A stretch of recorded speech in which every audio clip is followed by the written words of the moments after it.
Taipei, the capital city of the island of Taiwan. While many developed nations in the region have entirely bulldozed their past in favor of gleaming futuristic progress, Taipei has somehow managed to blend the traditional Taiwan with the needs of a population wanting to move forward. And this is how they approach their ever-evolving, colorful cuisine as well. Are you hungry yet? Step 1, wake up early, gonna rise with the sun. Step 2, get some food in you. Step 3, think real hard about what you wanna be. Step 4, everybody just do your thing. Wake up, today's gonna be a good day. Wake up, today's gonna be a good day. Wake up, today's gonna be a good day. Wake up, today's gonna be a good day. Wake up. FYI, there is a part 1 to this video which was dedicated to the awesome night market of Raohejie. I highly recommend you check that one out if you haven't. For now, part 2 begins in 3, 2, 1. And good morning guys, welcome to a very rainy and grey Taipei. This is my one and only full day here in Taipei, the capital of Taiwan.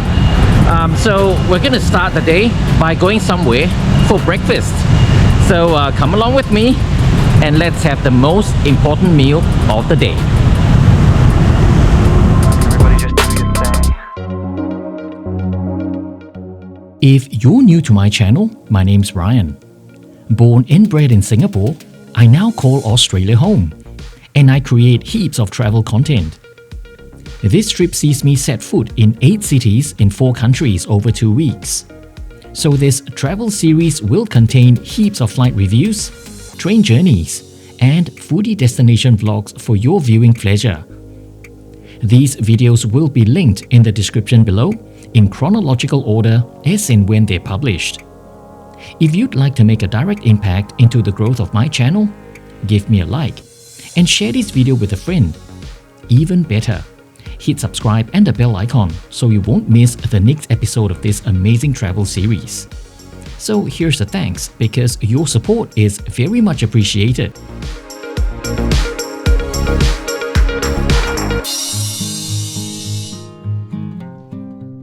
Taipei has always held a central governing role for the island of Taiwan since the Qing dynasty. Taipei simply means north of Taiwan. During Japanese colonial rule, the written form of Taipei was retained, but the name of the city was changed to the Japanese kanji pronunciation of Taihoku. Post-1945, the government of the Republic of China reverted back to its original name of Taipei, and the city has since grown exponentially from strength to strength. By all accounts, Taiwan is today considered a very wealthy and developed economy, with Taipei being central to the country's economic development. This sprawling city is home to just over 9 million people. I'm here for a foodie culinary adventure, so let's get cracking. The breakfast cafe culture is actually a thing in Taiwan. Instead of the usual cereal with milk at home, why do so many Taiwanese have their breakfast meals outside? For one, morning times are normally hectic for work-oriented singles or dual-income families. So in a sad twist, no one really has the time to leisurely enjoy brekkie at home in a fast-paced Taiwan. Secondly, increasing the internal body temperature with warm meals has long been considered good for health. So while cereal and milk is consumed at times, by and large, Taiwanese still value filling an empty stomach with something warm. Finally, all eateries serve good, delicious food. Competition is extremely intense with these breakfast cafes, so every establishment tries to outdo the other in serving cheap meals of high quality. Thanks to Taiwan's open-mindedness to diverse cultures, cafes like this one I'm entering today offer a variety of Western-style brekkie food items which have been given a local twist. These cafes are characterized by an open griddle, where your food is freshly prepared. One example of this Western adaptation is a danbing, which is really a crepe. And the Taiwanese version has little bits of green spring onions mixed into the batter. While the original version of a danbing was brought over from China, it was a lot thicker, and it almost looks like a burrito. These days, the modern danbing looks a lot more like the ones you'd find in France.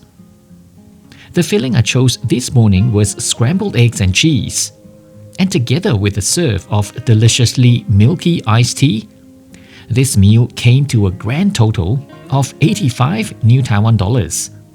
That's about 4 Aussie dollars. While the fillings for this crepe is decidedly Western in nature, you can also choose to stuff the crepe with pork floss, meat patties drizzled with soy sauce, or rice to give it a Taiwanese feel. The danbing is considered an icon of Taiwanese cuisine, and it's not surprising to see this food item being served overseas whenever there is a Taiwanese cafe franchise. It's definitely one of my favorite food items on this island. I've been to Taipei several times. In all those trips, can you believe I have never ever been up the observation deck of Taipei 101, one of the tallest skyscrapers in the world? In this trip, it was at the tail end of typhoon season, so the weather was just too crappy to head up there. Unless I have a fetish for staring at clouds, Taipei 101 was sadly a miss for me this time around. You know, I have picked the perfect time to come to Taipei. The rain hasn't stopped since I arrived yesterday. Yeah, I mean, that it's not like heavy rain. I'm still able to walk in it. It's just an annoying drizzle and you're constantly damp. But yeah, I mean, November is definitely not the time to come to Taipei with this sort of weather. So we are going to this place for lunch, which I keep my fingers crossed it is, number one, it is open, and number two, it is not too crowded. Yeah, so let's head there right now to get some lunch, yeah. For lunch, I was most excited because I'm going to feature what's thought to be Taiwan's national dish. For this, we come to Linjiang-Tonghua, Fang, and their specialty is Taiwan牛肉面, the quintessentially Taiwanese beef noodles. As the civil war in China raged on, millions of mainland Chinese fled to the island of Taiwan to escape the impending invasion of communist forces. One of the large groups of arrivals were from the Sichuan province. These new arrivals brought with them this beef noodle dish, which is why the Taiwan beef noodles is also referred to as Sichuan beef noodles in equal measure. Right up to the mid-70s, consumption of beef was considered taboo because the original inhabitants of this island saw cattle as a working tool, not to be consumed. It is thought that this beef noodle dish broke the taboo of beef consumption, which eventually led to the widespread acceptance of beef, which paved the way for many other beef items like hamburgers and steaks. And here is the Taiwan牛肉面. I chose not to have noodles with it, just the succulent, thick slices of these tender, flavorful cuts swimming in a delectable broth. You can have accompanying sides of pickled vegetables, seaweed, or in this case, a serve of cold dried tofu. Although the origins was brought from Sichuan, the Taiwanese version is a lot less spicy. Instead, this soy-based beef broth contains a lot more aromatics than spice. Therefore, there is definitely a fragrant medicinal undertone to it all. This stock of bone marrow has been stewed for a day to achieve this complex, multi-layered flavor profile. I can see why this has become the unofficial national dish of Taiwan, because it does have a very homely feel to it. Linjiang-Tonghua Fang is currently a proud recipient of the Michelin Guide Bib Gourmand. I suspect due to this, the prices have been jacked up to reflect this award. Because this meal set me back 300 New Taiwan dollars, which is definitely on the pricier end of a bowl of noodles in Taiwan. Ah, there you go. So that was the Linjiang-Tonghua Fang beef noodles. I have come just before the lunch crowd came because, you know, there are a lot of people working around here. And that's the challenge of me traveling solo, trying to go to all these eating locations. I need to come before the crowd. I mean, look at that. That's behind me, all queuing for roast duck. Yeah, so that was the beef noodles. It's very light. It's not too heavy like the beef noodles that I'm used to in Singapore, but it was still delicious though. It was packed with flavor and just what I needed because I'm actually not too hungry. That was really just a snack for me. Yeah, that was lunch sorted, I suppose, and on to the next destination. Speaking of snacks, we move on to another Taiwanese staple known as tea egg or 茶叶蛋. It's hard-boiled egg with its shell slightly cracked, then braised in tea leaves, soy sauce, and 5 spice. This is another snack that had originated in China in the Zhejiang province. While it is traditionally sold by the streets, in present-day Taiwan, these tea eggs are almost exclusively sold at convenience stores like this one. In 2024, 7-Eleven in Taiwan sold over 40 million eggs alone. And this afternoon, I find myself at Family Mart indulging in this rather traditional snack. These eggs are piping hot, so just be mindful of that when you're peeling off the shell. Fragrant and flavorful is the best way to describe these eggs. The pungent 5 spice is undeniable. All that cinnamon, star anise, fennel seeds, and cloves sing in harmony, together with that umami layer of soy, all coming together in a flavorful symphony. This snack is just 13 new Taiwan dollars, which is perfect whenever you're feeling a little peckish or you're just a greedy glutton stuffing your face. At the last count, there are just over 13,000 convenience stores on the island, which is an extremely high density for an island of this size. Therefore, these delicious tea eggs are always in close proximity 24 hours a day, 7 days a week, since these convenience stores never close. After so many little meals, it was time to walk everything off. As the afternoon wore on, the weather got a lot better, so I thought a hike up Elephant Hill was a great idea. Xiangshan is a mountain located in the Xinyi district, which offer tranquil walking trails which takes you away from the hustle and bustle of modern Taipei. But be prepared to up your cardio workout though. Oh, fucking hell. Just when you think it doesn't get any steeper. Look at that. Oh my god.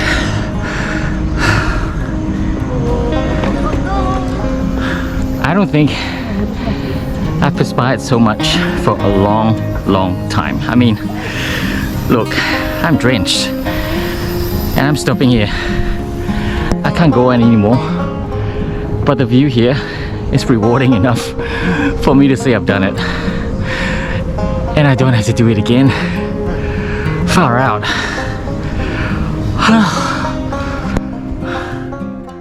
Indeed, the view was rewarding. From this vantage point, you get an oversight of the city skyline and the expensive private condominiums around.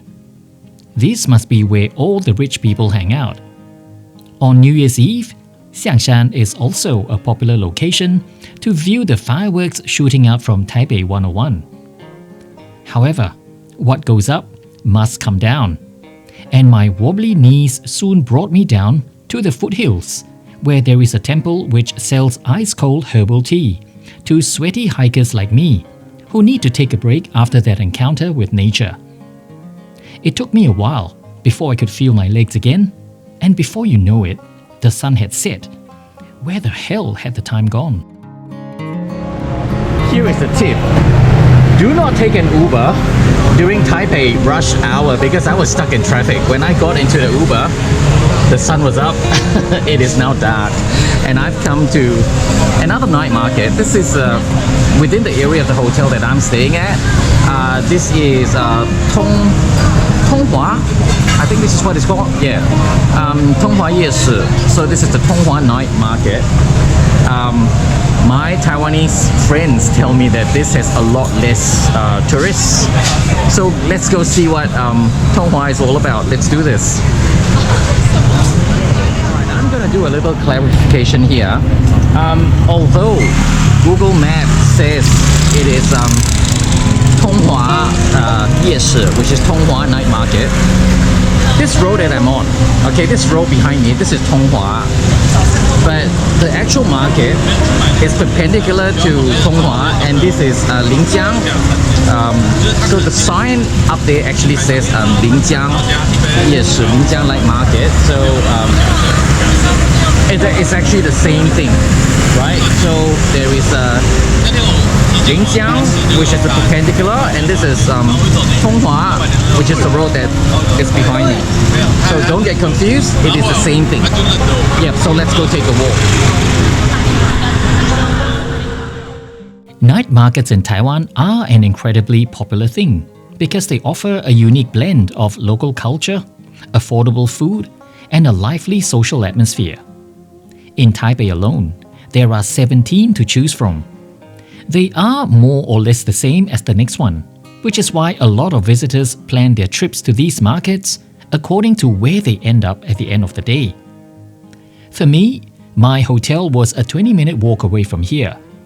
So the mode of attack tonight for this visit was really to have multiple tiny snacks instead of one huge sit-down meal.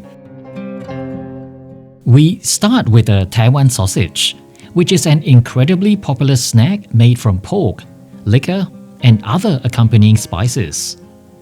It's chewier and a lot juicier than the regular Cantonese sausage lapchang, because this one here has a far shorter drying process. Therefore, the juices of the meat have been preserved.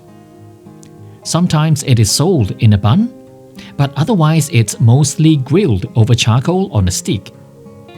The Taiwanese sausage also contains a lot more sugar when compared to a Western sausage, so the overall savory profile has a strong sweet aftertaste. There is also no soy or MSG in the ingredients, which makes this a very unique item within the Chinese culinary environment. For this next snack, take what you know about grilled chicken and throw it out of the window. This is deboned chicken drumsticks, which has been compressed, rolled up, and pre-cooked. And it's then grilled to a crispy, alluring, aromatic stick of heaven like this one. I say crispy because the skin is still intact. This food item is relatively new compared to other more traditional night market snacks, and it's said to have originated in Taichung some 20 years ago. Before you're handed the finished product, you can choose a variety of spice powder to be scattered on the chicken, and I went with pepper salt. This really calls for some extra hours at the gym.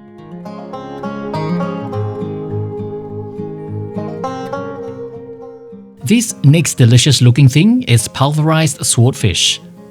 The flesh of this flavorful fish has been smashed and pulverized into a paste-like structure, then shaped into this long, rough cylindrical shape and deep-fried. Once you've received your swordfish stick, you can choose to have a radioactive-looking wasabi sauce or a sweet and sour sauce. And you decide how much or how little of the sauce you want to have painted on your swordfish. After you've done that, it's time to dig in. The extremely fishy-tasting swordfish is well balanced with the sweet sauce, which makes this entire snack extremely appetizing. And the unique feature of this snack is there are quarter slices of hard-boiled eggs within, making this snack just that little bit more delicious. After all that greasy, grilled and deep-fried stuff, a palate cleansing was in order. For this, we looked to a serve of a couple of raw fish slices. Japan ruled Taiwan for 50 years between 1895 to 1945. So it's not surprising a lot of their culinary influences have remained on the island. This consumption of raw fish slices being one of them. Although I've had this yesterday at Rauhe Street Night Market, thought I'd do it again tonight because I wanted to try it with the lime juice squeezed on it. Noting that this is a distinctly Taiwanese practice, I thought the end result was interestingly refreshing. Ultimately, it's something I've tried and won't do it again. I still prefer to consume my raw fish slices without the lime. Perhaps you might like it.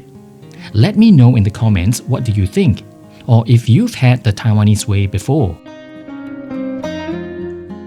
The palate cleansing ended with what's once again another Japanese-inspired food item, which has been given a Taiwanese twist. This is crepe sushi. By now, I'm approaching the limit of my ability to eat anymore, so I just went for half a serve. Within the sushi, we had pork floss, pickled radish, cucumber, and ham.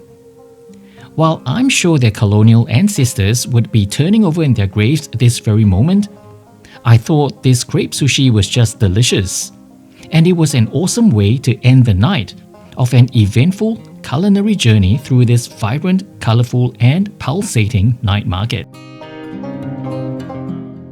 To say Taipei is a heaven for foodies is the ultimate understatement of the century. There is just so much food available around the clock all over the city, which is why planning is very essential before you arrive so you don't end up getting overwhelmed by the choices. Because the options are just endless. And Taipei is here to make things easy for you, with their excellent public transportation network taking you from one location to another with ease. There are things to note. Much like the rest of the country, cash is still king in Taipei. The only location featured in this video which accepts card payments are the convenience stores. Otherwise, everywhere else, even a full-blown restaurant like Linjiang-Tonghua Fang, only accepted cash payments. It's been an awesome stay in Taipei, and I reluctantly bring this video to a close. So let's join live Ryan at Tonghua Night Market to wrap things up.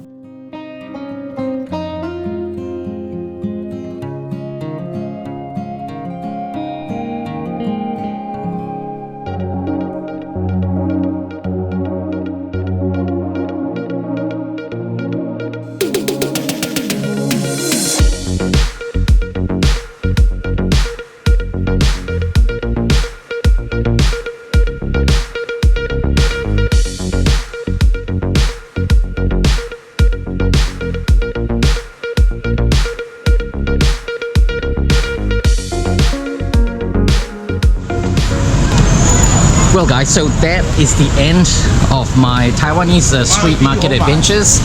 You know, I haven't even scratched the surface of what a Taiwanese street food market is, especially night markets like these, because there's just so many foods to try.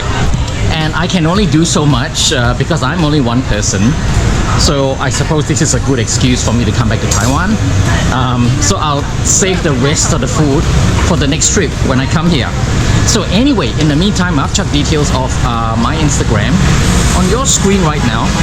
So hit me up there, chuck me a follow, so you can come along with me on my travels in real time. And of course, more importantly, do not forget to hit the subscribe and the bell notification icon. And I will see you for my next video. Bye!